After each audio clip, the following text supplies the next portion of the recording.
In this video, I'm going to take you along to the absolute biggest week in scale modeling, the IPMS National Convention. We're going to check out some incredible builds in the contest room. We will dive into the massive vendor rooms to hunt down rare kits, tools, and aftermarket upgrades you can't find anywhere else. And we'll take a little side trip to an incredible aviation museum to get even more inspiration for your favorite model kits. There's a lot to show you. So grab a seat and let's have some fun.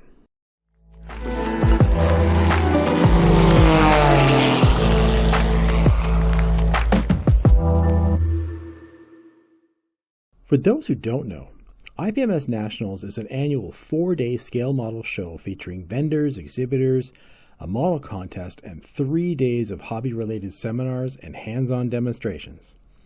I've gone only once, back in 2018. And boy, did I have a great time in Phoenix. This time, the show is in Fort Wayne, Indiana, which is much closer to me. Driving distance, actually. Well, it's been a while, so I'm going back. I love to go to these shows because I get so many ideas and I get filled with inspiration. This time, I hope to accomplish a few things while I'm gone. I want to meet up with my model buddies, but I also want to meet and get to know some more modelers. I want to see if I can buy a few hard-to-find model kits that I've been looking for, and I want to show some of my recent builds. But before I can show my models, I've got to pack them. Since I'm driving, I don't have to worry about scanners and overhead compartments, but I do have to prevent fall apart, and knowing I will probably need to walk a ways before getting to the venue, I'm going to have to think about easy mobility. So, for my smaller fighters, I'm going to use pick and pack foam to hold the model steady, and then I'm going to fit these foam beds into small plastic tubs. The Corsair, that's a bit bigger, so I'm going to have to use the foam inside a bigger cardboard box. But the A12 Avenger is far too big for any of that. And I was really struggling to find a solution before I thought back to the time I moved all my models to my new house.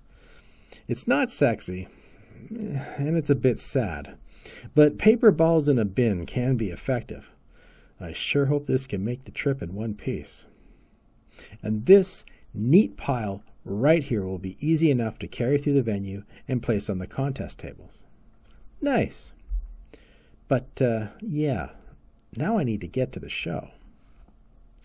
It was a bit of a road trip to take to get to the Nats. But the traffic was easy and I had a great audiobook to listen to. I got to use the new bridge in Detroit-Windsor. It definitely still had that new bridge smell, and compared to those old Iron Bettys I'm used to crossing, this bridge is definitely a step up. The next morning, it was off to the show for me. Since Nationals has gone digital, I pre-registered all my models, so check-in was efficient, and I got a big bag full of convention goodies. There was plenty of room in the contest hall, so finding the right categories for my models and getting them set up was a breeze. Normally, I'd start my day by taking in all the models at the contest tables, but I knew that far more models would be trickling in all day Thursday and Friday. So, I'm off to the vendor hall. I gotta put this big bag to good use. If there's one thing I know about scale modelers, it's this. No matter how many model kits we have, we can always use a few more. I think the entire industry is based on this central idea. And if you want to buy kits, supplies, decals, and any other hobby-related item, well, this is definitely the place for you. Besides, it's more than 3 massive vendor rooms teeming with kits and supplies, both old and new. There are also manufacturers and exhibitors here showing off their new wares and teasing us with what's next. I was looking for a few specific things which kept me browsing for hours and visiting almost every table. I never did find the specific kits I was looking for, but I did not come away empty-handed. Actually, I found something I've been wanting to build for a long time, but more on that later. On Friday, I decided to take a wee detour while I was in the neighborhood, and I headed off to the United States Air Force Museum. Sure, it was a couple hours drive, but how many times am I going to be able to get there? The place is divided into 4 massive hangars that generally group the airplanes by era. Pre-war, World War II, Vietnam, Cold War, as well as experimental and space program vehicles. And I'm telling you, the place is huge. Just to show you what I mean, this is a pointy-tail B-52. And it's sitting comfortably on one side of one of the hangars. Oh, there was just so much to see. The best part for me is that I could get up close to a few planes that are on my to-do list. I took advantage of the opportunity to get some shots to improve some of my upcoming builds. When I got back to Fort Wayne, I met up with my model buddies and took in the baseball game. What a great park in the middle of downtown. The weather was perfect, and we had a blast. On Saturday, I went into the contest room to take it all in. There were well over 3,000 models on display, many of which I'd never seen built. Some of which are a bit hard to describe, but no matter what, it is a real treat to walk the tables and see what others have done.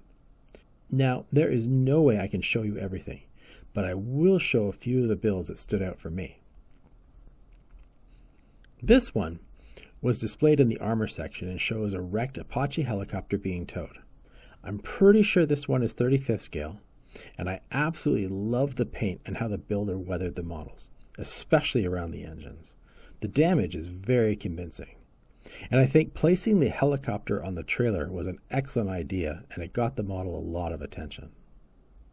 This seaplane tender is in 72nd scale, and it's scratch built. Yep, everything except for the wonderfully built seaplane is scratch built. Now, the builder and I have exchanged messages a few times over the years, but we finally got to meet in person at the show. And what can I tell you? The model is just a feast for the eyes. So much detail and precision went into this build.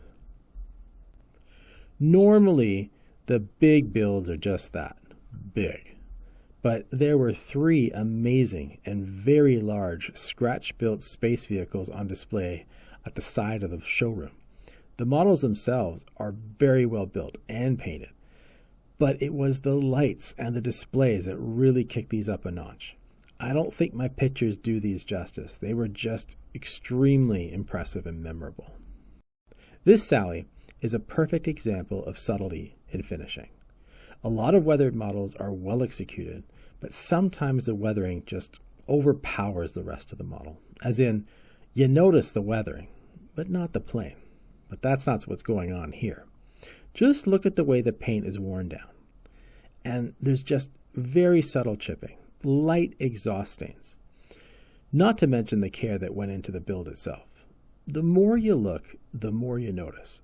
Everything just worked right on this model. These were just some of the models that made me stop and admire. But keep in mind, there was a lot at the show that was impressive. Now, I've been to local shows and I've been to regional shows, and there are always amazing models. But at Nationals, you're just going to see some amazing builds that just take it to the next level in terms of build and finish quality.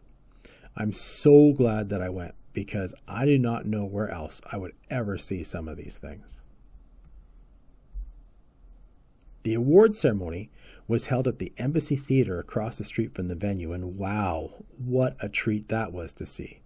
It was built sometime in the 20s, and it has been wonderfully maintained until this day. I have never seen a theater like this. I hope they preserve it forever. The show organizers ran through the category winners fairly quickly with a slideshow featuring pictures of the models that finished first, second, and third. Many of the winners came as no surprise to me, and it was nice to see the pictures of the models as they were announced. So, how did my models do? Unfortunately, there was some damage to the A-12. Some of the gear doors fell off, and one of the wire antennas of the P-40 fell off as well. But everything else made it unscathed, and lucky for me, because the judges liked 2 of my models enough for 2 second-place finishes. One going to the Sharkmouth Airacobra, and the other going to the Franken Corsair. In addition to these awards, some fellow modelers left appreciation coins and stickers by my models. I consider that as one heck of a pat on the back for my modeling efforts, and I really appreciate it. And what did I buy? Well, I might not have found the kits that I was hunting for, but I did find this Hasegawa Voyager kit that I hardly ever see, but that I've wanted to build for a long time. And once I got it, I made my way over to the Edward Corral and I picked up the photo etch set. I also took a few pics of this Voyager at the show. I hope mine comes out just as nice. I picked up this 3D printed engine intake and exhaust for my Academy A10. Next are these Quinta interior sets, one for the Corsair, and the other is the instrument panel for my ICM Special Forces Blackhawk. And lastly, somehow, this mini art P-47 fell into my bag. I just could not resist the box art and the show special price for this P-47. Squadron had the sprues set up right next to these models, and I have to say, the detail was second to none. So that is about it for my IPMS Nationals journey. It was a great success. I got to hang out with some old modeling buddies, and I got to meet a few new modeling buddies. I did really well in the vendor room, but most importantly, I went to get some inspiration for some upcoming builds, and I definitely got that inspiration. Now I just have to figure out what to start next. Thanks for watching, everyone.